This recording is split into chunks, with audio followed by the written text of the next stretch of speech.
bells.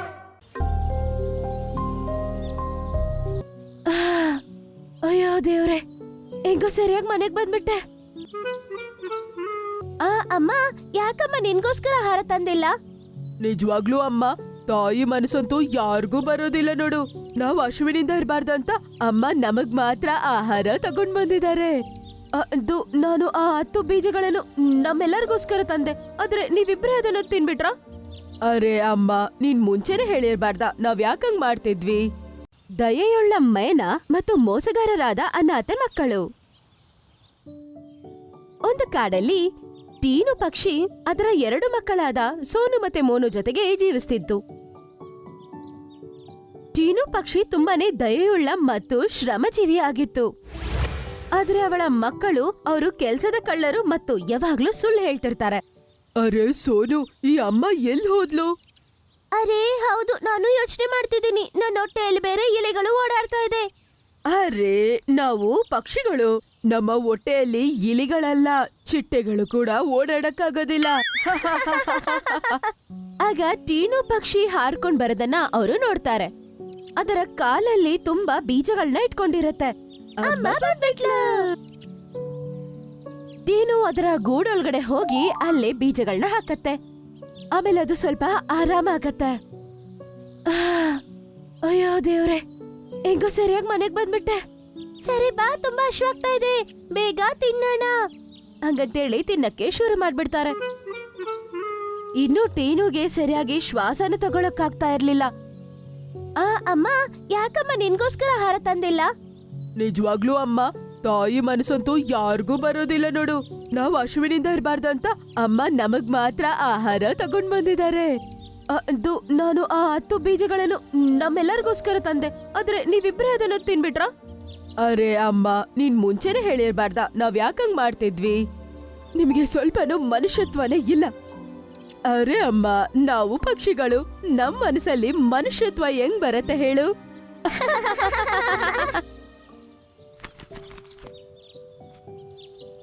ದಿನ ಇದೇ routine ಆಗ್ಬಿಟ್ಟಿತ್ತು.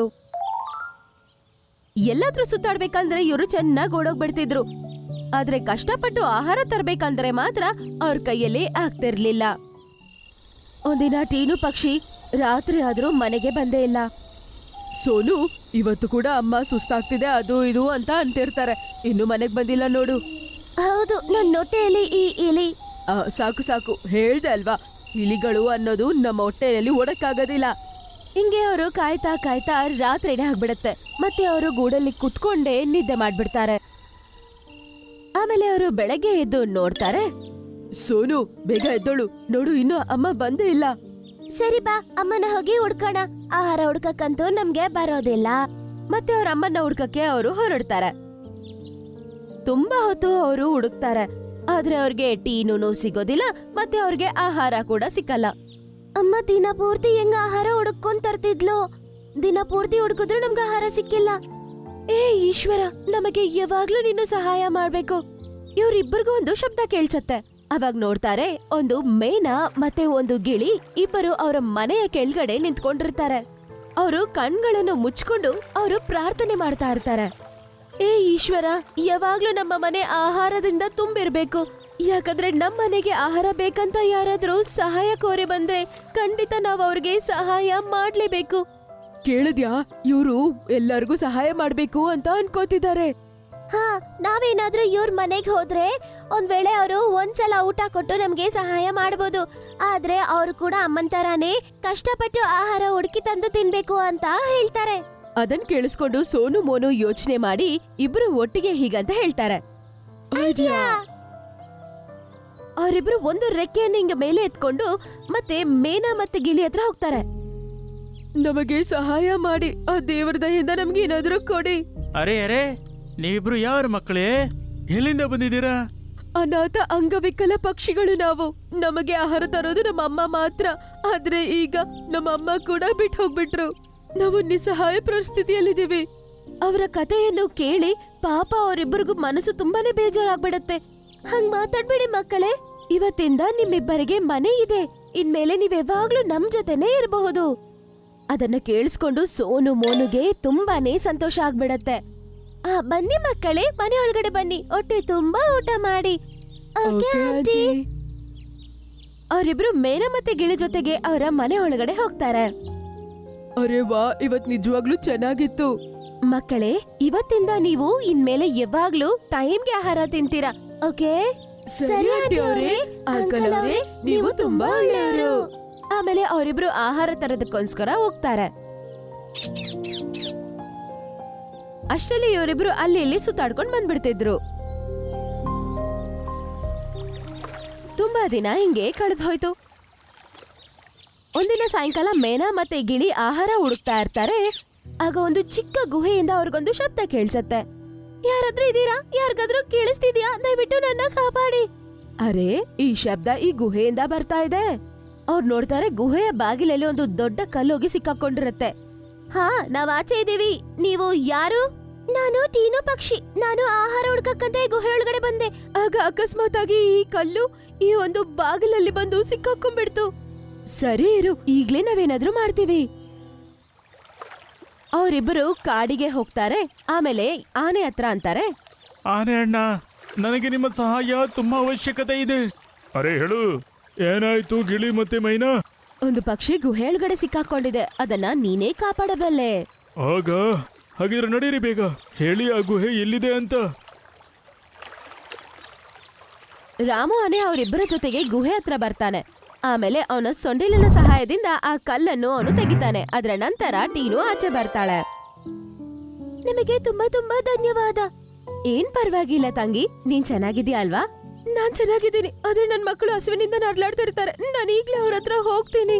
ಹಂಗಂತೇಳಿ ಟೀನು ಆಹಾರಕ್ಕೆ ಶುರು ಮಾಡ್ತಾಳೆ. ಆದ್ರೆ ಸುಸ್ತಾಗಿ ಟೀನು ಹಂಗೆ ಕೆಳಗಡೆ ಬಿದ್ದೋಗತ್ತೆ. ಅರೆ, ನೀನು ತುಂಬಾ ಸುಸ್ತಾಗಿದ್ಯಾ ಈಗ. ನೀನು ಮೊದಲು ನಮ್ಮನೆಗೆ ಬಾ, ಆಯ್ತಾ? ಮೇನ ಮತ್ತೆ ಗಿಳಿ ಆನೆಯ ಸಹಾಯದಿಂದ ಟೀನುನ ಮನೆಗೆ ಕರ್ಕೊಂಡು ಹೋಗ್ತಾರೆ. ಅವಳಿಗೆ ಸ್ಪೃಹೆ ಇರೋದಿಲ್ಲ, ಆದ್ರೆ ಸೋನು ಮೋನು ನೋಡಿದ ತಕ್ಷಣ ಶಾಕ್ ಆಗ್ತಾರೆ. ಅದೇ ಆಂಟಿ, ಇದು ಮಕ್ಕಳೇ ಹೇಳಿ, ನೀವೇನಾದ್ರೂ ಹೇಳಿದ್ರಾ? ಆಂಟಿ, ಇದು ಯಾರು? ಇವಳ ಪಾಪ ಗುಹೆಯಲ್ಲಿ ಸಿಕ್ಕಾಕೊಂಡಿದ್ಲು.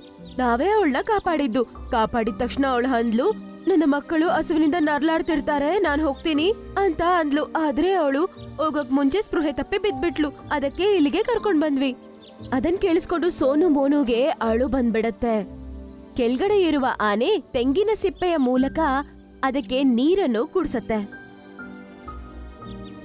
ಟೀನುಗೆ ಸ್ಪೃಹೆ ಬರತ್ತೆ, ಆದ್ರೆ ಅವಳಿಗೆ ಸರಿಯಾಗಿ ಕಣ್ ತೆಗಿಯಕ್ಕೆ ಕೂಡ ಆಗ್ತಿರ್ಲಿಲ್ಲ. ಆಗ ಸೋನು ಮೋನು ಅವ್ರ ಅಮ್ಮನ ಮುಂದೆ ಬೀಜಗಳನ್ನು ಎತ್ಕೊಂಡೋಗ್ ಹಾಕ್ತಾರೆ. ಅಮ್ಮ, ತಗೊಮ್ಮ, ಇದನ್ನ ತಿನ್ನಮ್ಮ. ಅರೆ, ನಿಮ್ಮಿಬ್ಬರ ರೆಕ್ಕೆ ಹೆಂಗ್ ಸರಿ ಹೋಯ್ತು? ಇನ್ನು ಸ್ವಲ್ಪ ತಲೆ ನಿಜ ಏನಂತ ಗೊತ್ತಾಗತ್ತೆ. ನಮ್ಮನ್ನ ಕ್ಷಮಿಸಿ ಆಂಟಿ. ಆಮೇಲೆ ಟೀನು ಆಹಾರವನ್ನು ತಿನ್ನತ್ತೆ. ಸ್ವಲ್ಪ ಅದಕ್ಕೆ ಎನರ್ಜಿ ಬರುತ್ತೆ. ಅದ್ರ ಮುಂದೆ ಅವ್ರ ಮಕ್ಕಳು ನಿಂತಿರೋದನ್ನ ನೋಡುತ್ತೆ ಮತ್ತೆ ಅವ್ರು ಶಾಕ್ ಆಗುತ್ತೆ. ಅಮ್ಮ, ಅವ್ರ ಅಮ್ಮನ್ನ ಹೋಗಿ ಇಬ್ರು ಅಪ್ಕೋತಾರೆ. ನಮ್ಮನ್ನ ಕ್ಷಮಿಸಿ ಅಮ್ಮ, ನಿಮ್ಮ ಪ್ರೀತಿನ ನಾವು ಅರ್ಥ ಮಾಡ್ಕೊಂಡಿಲ್ಲ. ಅರೆ, ಏನ್ ನಡೀತಿದೆ ಇಲ್ಲಿ? ಯಾರಾದ್ರೂ ದಯವಿಟ್ಟು ಹೇಳ್ತೀರಾ? ಆದ್ರೆ ಏನ್ ನಡೀತಿದ್ಯೋ ನನ್ಗೂ ಗೊತ್ತಿಲ್ಲ. ಇವರಿಬ್ರು ನನ್ ಮಕ್ಕಳು. ಇವರಿಬ್ರು ನಿಮ್ಮನೇಲಿ ಏನ್ ಮಾಡ್ತಿದಾರೆ? ಅಮ್ಮ, ನೀನು ಕಾಣ್ದೆ ಹೋದ ನಂತರ ನಾವು ಇವ್ರ ಮನೇಲಿರ್ತಾ ಅಂಗವಿಕಲರಂತ ಹೇಳಿ ಫ್ರೀಯಾಗಿ ತಿಂತಿದ್ವಿ. ಆದ್ರೆ ಇವತ್ತು ನಮಗ್ ಗೊತ್ತಾಯ್ತು, ನಿನಗೆ ಎದ್ದೊಳಕ್ಕಾಗ್ದೇ ಇರೋ ಸಮಯದಲ್ಲಿ ಕೂಡ ನಮ್ ಬಗ್ಗೆನೆ ನೀನು ಯೋಚನೆ ಮಾಡ್ತಿದ್ಯಾ ಅಂತ. ನಾವು ಮಾಡಿದ ತಪ್ಪಂತ ಅರ್ಥ ಆಯ್ತು. ಏನು, ಇಷ್ಟು ದೊಡ್ಡ ಮೋಸನಾ? ಆಂಟಿ, ಅಂಕಲ್, ನಮ್ಮಿಬ್ಬರನ್ನ ಕ್ಷಮಿಸಿ. ನೀವಿಬ್ರು ತಂದೆ ತಾಯಿ ತರ ನಮ್ಮನ್ನ ನೋಡ್ಕೊಂಡ್ರಿ, ಆದ್ರೆ ನಾವು ನಿಮ್ಮನ್ನ ಮೋಸ ಮಾಡ್ಬಿಟ್ವಿ. ಮಕ್ಕಳೇ, ನಾವು ನಿಮ್ಮನ್ನ ಕ್ಷಮಿಸ್ತೀವಿ, ಆದ್ರೆ ಪ್ರಮಾಣ ಮಾಡಿ ಈಗ ನೀವು ನಿಮ್ ತಾಯಿಗೆ ಬೆಂಬಲವಾಗಿರ್ತೀರಾ? ಖಂಡಿತ ಗಿಳಿ ಅಂಕಲ್, ಇವತ್ತಿನಿಂದ ನಮ್ಮ ಅಮ್ಮನ್ ತರನೇ ನಾವು ಕಷ್ಟಪಡ್ತೀವಿ. ಅಮ್ಮ, ಇನ್ಮೇಲೆ ನೀನಲ್ಲ, ನಮ್ಮೆಲ್ಲರಿಗೋಸ್ಕರ ಆಹಾರ ತರಕ್ಕೆ ನಾವಿಬ್ರು ಹೋಗ್ತೀವಿ. ಅದನ್ ಕೇಳಿಸ್ಕೊಂಡು ಟೀನು ತುಂಬಾ ಸಂತೋಷ ಪಡ್ತಾಳೆ. ಆಮೇಲೆ ಅವರಿಬ್ಬರಿಗೂ ಹೋಗ್ ಬರ್ತೀನಿ ಅಂತ ಹೇಳಿ ಅವ್ರ ಮನೆಗೆ ಅವರು ಹೊರಡ್ತಾರೆ. ಅವತ್ತಿನಿಂದ ಸೋನು ಮೋನು ತುಂಬಾ ಕಷ್ಟಪಟ್ಟು ಅವ್ರ ಅಮ್ಮನ್ಗೆ ಅವ್ರಿಗೆ ಆಹಾರ ತಿರ್ತಿದ್ರು. ಮತ್ತೆ ಟೀನು ಪಕ್ಷಿ ಆರಾಮಾಗ ಅವ್ರ ಜೊತೆ ಕುತ್ಕೊಂಡು ಆಹಾರ ತಿಂತಾಯ್ತು.